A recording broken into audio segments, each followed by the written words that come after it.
Yo, what's up, everyone? Back for this Monday slate. We have an awesome 5-game slate today. Love these short slates. Yesterday, we stayed hot on DraftKings. We scored a 155.05, which cashed in both formats. Even though we didn't have Blake Snell, who went off and was very popular, 75+% in cash, 50% in GPPs, still cashed out thanks to the hitter picks. 3 out of the 4 bats I gave out in yesterday's video went deep in Suarez, Schwarber, and Soler. And Soler was the gem as he was sub 5% owned for me. And FanDuel squeaked as well with a 149.1 on FanDuel. We cashed in just barely on some of these 50-50s here and a few some double ups. Looking to stay hot today. If you've been following these videos or if you follow me on Twitter, you know how often we've been cashing in baseball. So looking to keep it going in the month of July. You can drop a like and subscribe down below, and you can visit the website, dfsprocess.net, links in description if you're enjoying for baseball or for football that we have. So anyway, let's get on to the slate. Like I said, let's try to get 150 likes on the video and subscribe if you aren't already. I really appreciate that. So I already know exactly what I want to do on this slate. I'll go ahead and share that with you guys. Pitcher, Mike Minor is your most expensive pitcher. He deserves to be since he's been so good, but I am not going to be touching him here in Texas against this Angels team that just doesn't strike out, and they have a couple of really good righties. So I'm not going to be playing Mike Minor. I do like Allen here, Logan Allen, quite a bit against the Giants offense. He is one of the Padres' better prospects. He wasn't great in AAA, but at least he is highly regarded. He has a little bit of strikeout upside, and I think like facing the Giants here in Petco, I think he can have a solid game, and he does have a pretty good strikeout rate in the minor leagues. I think that will translate here in the majors. Just a really good ballpark and a really bad offense to face. I like Logan Allen quite a bit as a lefty facing all these giant hitters. I mean, they have Bell to lefty. Only guys that really concern me are Pilar, who's been pretty good as of late, and Tyler Austin a little bit. But besides that, this Giants offense is really bad, especially against lefties. So I'm going to lock him in as my first pitcher. And second guy I like is going to be $6,400 for Alizé. He's only $6,400 facing the Pirates here in Pittsburgh. He was really good in his first 2 starts, and one was a pretty easy matchup against the Mets, but he still put up 19, and then he put up 13.5 against the Braves. And in his first start, he only threw 55 pitches, so putting up 19 DraftKings points in 55 pitches is really impressive. He's only given up 1 hit in each start. He has electric strikeout upside. Facing the Pirates offense that doesn't strike out a ton, but we've seen pitchers have some good games against them, like Woodruff the other day. So a pitcher that has above average strikeout rate should be able to rack up at least a few strikeouts against his Pittsburgh team, and he's just a really good pitcher in AAA. He was really good with the strikeouts, 46 strikeouts in just 32 innings, and ERA was just above 3. I think he can keep it going here against this Pirates offense, and he's very, very cheap at $6,400. And I won't be surprised to see his pitch count rise above like 90. He threw 55 his first time, 87 the second game. So here he should probably go get like 90 to 95 at least. So we're getting a great value on him at $6,400. Leaves you with plenty to spend on your hitters, and I have quite a bit of hitters I want to pay up for today. Starting at second base, one of my favorite plays on the day is going to be $3,900 for Scooter Gennett. Gennett is just $3,900. We're getting a $700 price discount from his first couple starts. This is only his 3rd start back. But Gennett was one of the Reds' best players last season, and he should start to heat up. It's only been his 3rd game back. He wasn't great in his first 2, but he only struck out one time, so it's not like he's not making contact. It's just not getting lucky with the BABIP. But I expect him to turn it around here facing Hauser. Should be a really good matchup for him. I'll show you the numbers for him. He struggles against lefties. Scooter Gennett is just too cheap here at $3,900. Last season, he batted .317 with 18 home runs against right-handed pitching. At home, he was decent with a .300 average and 10 bombs. It's a really good park to hit in for lefties. He had a 196 ISO against righties last season with a .514 slugging percentage, just an 18% K rate. And he had a 39% hard hit rate and a 37% fly ball rate. Really good numbers for Gennett. He's a really good player, and he's getting him at a very cheap price tag. And facing Hauser, I really like all the lefties from the Reds today. He's been getting hit pretty hard against lefties, and the advanced numbers are terrible for him against lefties. So Jeanette's obviously going to be one of my favorite plays here at this price tag. This season, he's given up a 292 average and a 479 slugging to lefties.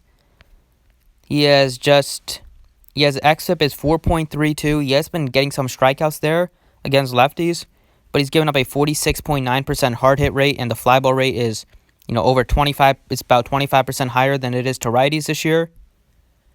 And if you look at his career numbers, on the surface they both look similar, but if you look here at the advanced numbers, 5.15 xFIP to lefties, just a 3.35 xFIP to righties.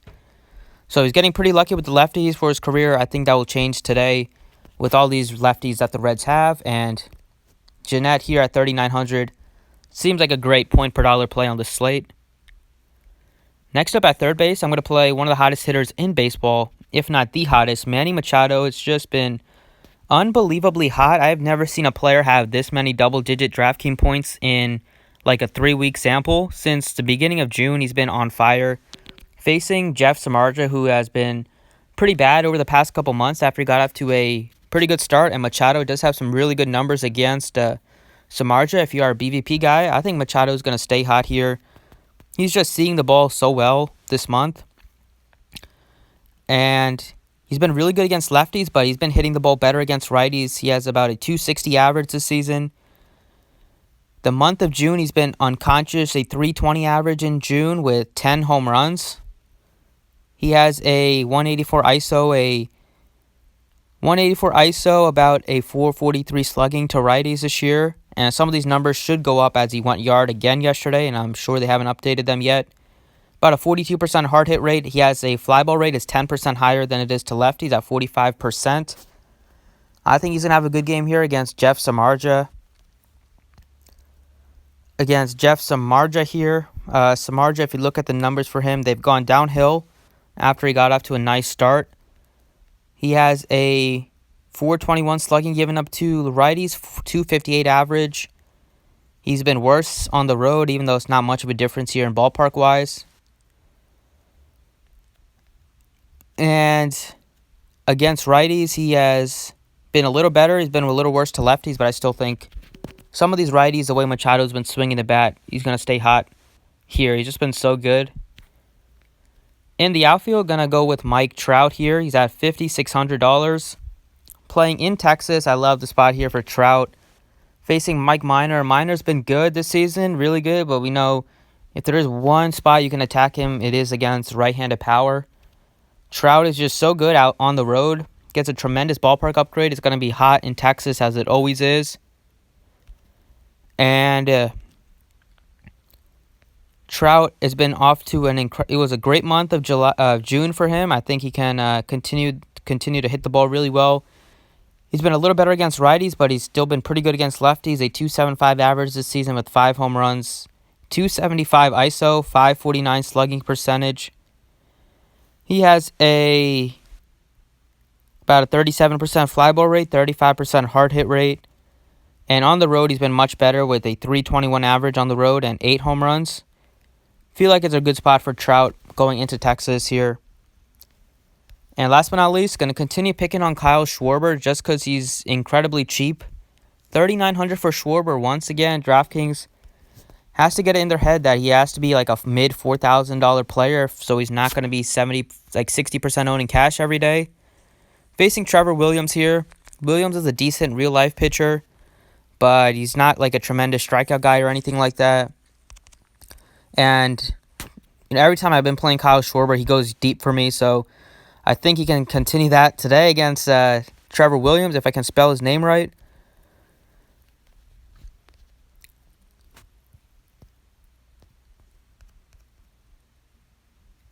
So Williams this year, we'll look at his numbers against lefties.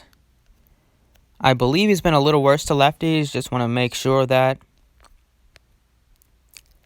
Yes, he's been giving up a 294 average to lefties this year. Slugging is 431. The lefties have a 5.16 xFIP against him and only a 13.5% K rate.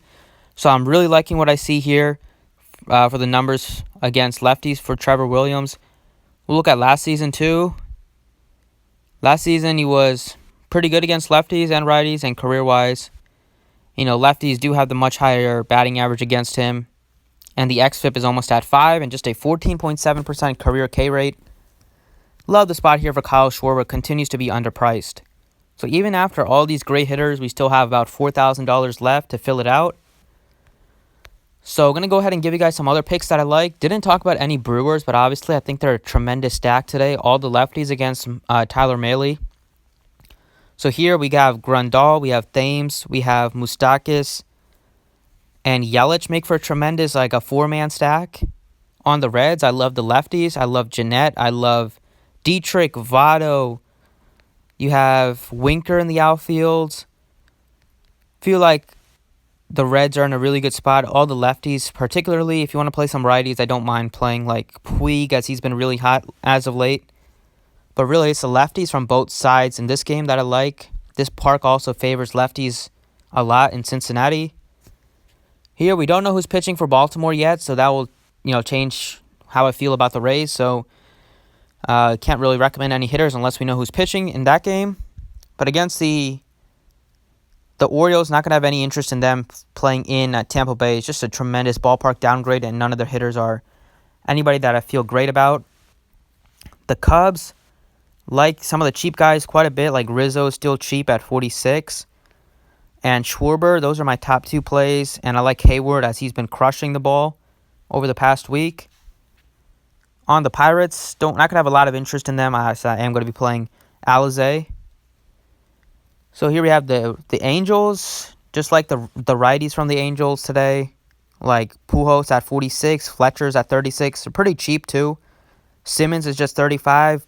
Justin Upton is 3,800 in Texas. Love the Angels stack today. They're very cheap except for Trout, but Trout deserves to be expensive. And on the Rangers, not going to have that much interest in anybody facing a lefty here. And last but not least, here we have the Giants and the Padres. Only Padres I like are Machado. I like quite a bit of Padres, even though they're expensive. I like Machado, I like Reyes, I like Tatis and Hosmer. The Padres have been swinging a hot bat, and those four especially have been really hot. So that's it for the video. Those are the picks I like, as well as some stacks. Thanks for watching. Drop a like if you enjoyed, and good luck today.